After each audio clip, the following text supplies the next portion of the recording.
dənəsi qəsdən, bir dənə bir şey alov yansa, Bəli, Allah eləməsin. Allah eləməsin qardaş. Bu indi bilmirəm bina nə günə qalar. Paytaxtın Şirin Mirzəyev küçəsində yerləşən binanın sakinləri narahatdılar. Onlar iddia edirlər ki, yaşadıkları binanı tikən şirkət vədlərinə əməl etmir. İstər binanın həyətindəki işlər, istərsə də təhlükəsizliklə bağlı məsələlər tamamlanmayıb. Buna görə də mənzil tikinti kooperativi müvafiq qanunvericiliyə uyğun binanı təhvil verə bilmir. Bu ərazi bizə satılanda təqdim olunan bu ərazi meydançası olmalı idi. Qaçış meydançası, futbol, voleybol, bisetka, fontanın, şəlaləsinə qədər var idi şəkildə. Pajarın işitləri qoyulmalıdır, onlar qoyulmayıbdır. Sabah burada bir yanğın olsa bu bina yana-yana gedəcək.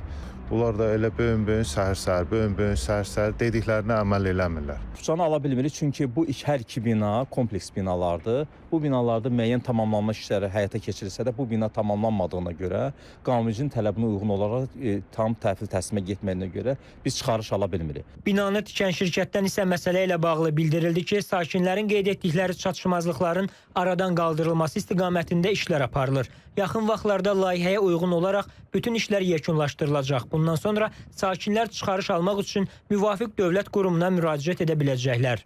Qaraqaya metrosuna yaxın bizim kompleksimiz var. O kompleksdə 2 bina, bir 4 il, 5 il bundan qabağa təhvil verildi və hər bir şəraiti ilə cəmaət orada rahat yaşayır. Bir balaca birinci mərtəbədə bir də pilləkən qəfəsəsində qoyulan pajarna şitlərdir, elektrik xəttləridir. Bunların tam şoçiklərinin, sayğaclarının yerinə qoyulmasıdır. Bu işlər gedir.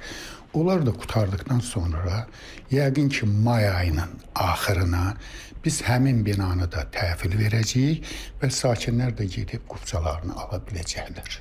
Son illərdə paytaxtdakı tikinti bumu nəticəsində ucalan xeyli binada da oxşar problemlər yaşanır. Sakinlər mülklərinə çıxarış almaqda çətinlik çəkirlər. Bu isə əlavə problemlərin yaranmasına yol açır. Vətəndaşlar yaşadıkları evdə qeydiyyata düşə bilmirlər. Tibbi və digər bu kimi xidmətlərdən istifadə zamanı maneələrlə qarşılaşırlar. Ekspertlər bunu tikinti şirkətlərinin laqeydliyi ilə əlaqələndirirlər.